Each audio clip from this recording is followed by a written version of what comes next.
Cue the intro.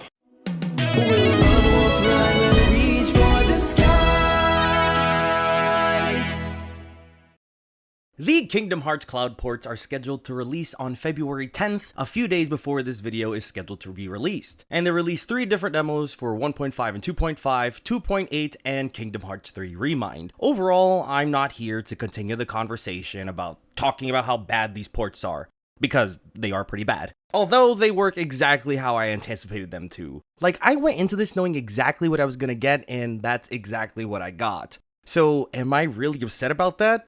Well, let's talk about it. For starters, cloud gaming is this neat feature where consoles can play games without having to natively run them on the console. Think of it as like watching Netflix or any other streaming service. Like, you aren't downloading the film or the album, but rather you stream it directly to your TV, computer, radio, whatever it may be. And this works perfectly for those types of platforms because there's no input by the viewer. Rather, they just throw it on and watch it as it loads. Even with the most terrible, crusty internet connection, it's possible to do all the basics. But this idea doesn't exactly translate well when it comes to video games. Now, cloud gaming has been on the Nintendo Switch for a while and has been a big reason why tons of big budget titles have made their way to the platform. Games like Resident Evil 7 and Control would never be able to work on a platform like this without tons of reworking. Now, personally, I adore cloud gaming. When it works, of course. For me personally, I use cloud gaming to play a lot of the older Sonic games. I don't like playing games on my PC, so I boot up PlayStation Now every now and again and play some Sonic. Mainly Sonic Adventure 1 and Sonic Adventure 2 because those are the best ones, obviously. These Sonic titles are older and don't require that much to properly load. A big thing with cloud gaming that might be a big disconnect for a lot of people is input lag. Essentially, it's the time between when the player inputted the demand and how long it took the character to react. When playing Sonic Adventure 2 on PlayStation Now, I had absolutely no issues with it. It ran at a high quality, no frame rate drops or buffers, nothing at all. This is when cloud gaming was at its peak for me, and I still think it works well for older titles. So I went ahead and tried Sonic Generations on PlayStation Now thinking I'll get the same experience,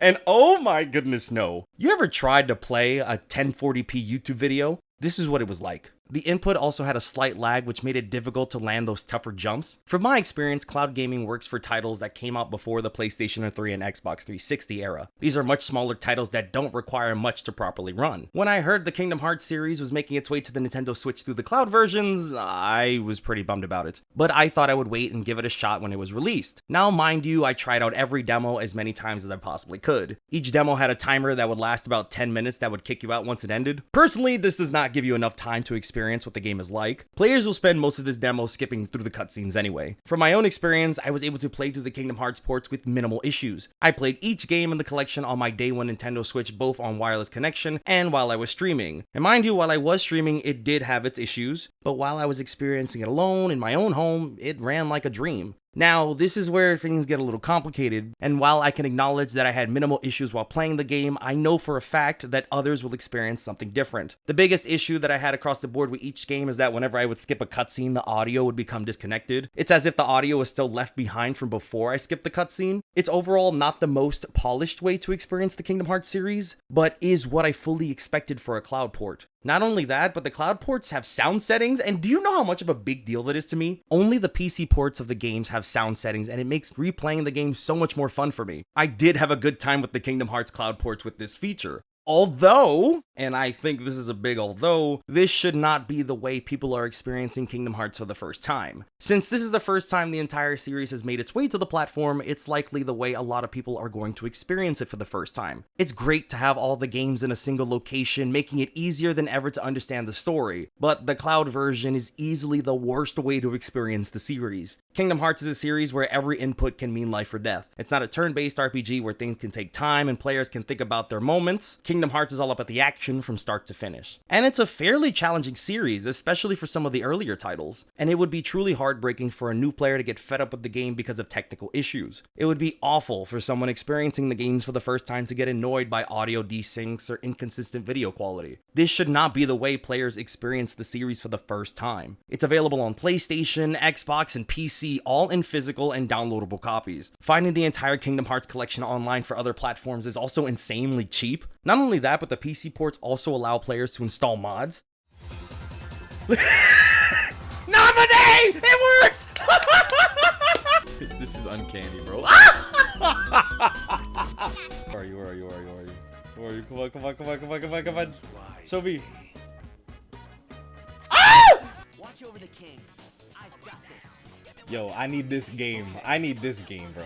I cannot tell you how much life has been restored in this game because of the modding community, and there are so many alternate and superior ways to experience the Kingdom Hearts series out there. Like, mind you, I'm not an idiot, I totally get why the cloud versions exist. This is a process that is much cheaper and allows every game in the series to be playable on the single platform. It's totally understandable that titles like Kingdom Hearts 3 and Kingdom Hearts 2.8 are cloud versions because of how graphically demanding they are. Funny enough, from my own experience, Kingdom Hearts 3 ran the best out of all the other cloud ports. Funny enough. Like, I get why they are cloud versions, but in my opinion, the Kingdom Hearts series deserves more than just playable. There's so many people out there that are forced to experience Kingdom Hearts like this because they don't have anything but a Nintendo Switch. And honestly, I do think these people should be asking for more. It's still not completely off the table for Square Enix to release native ports of the game. I'm more so focused on the titles that look like they can run natively on the Nintendo Switch, meaning Kingdom Hearts 1.5, 2.5, and maybe Dream Drop Distance. Maybe Square could even release them as individual titles on the eShop like Capcom did with the Devil May Cry series. Point is, this would give players the option to choose. I do think cloud gaming has a benefit in the gaming space, but it's too inconsistent to be held to the same standard as natively owning games. And I get that it would take some serious time and resources and effort to get those games to run natively on the Nintendo Switch, but Kingdom Hearts should get that time, effort, and resources.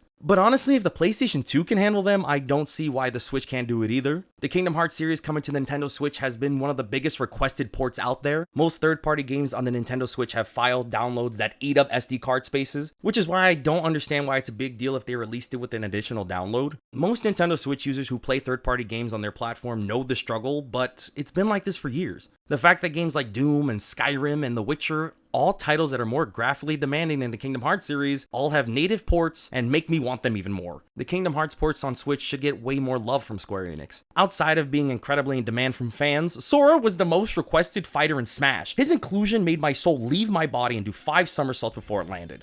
Stop! Stop! They did it! Sora's! Oh shit! He looks great! My golden boy! My golden boy! Sora's! Let's go!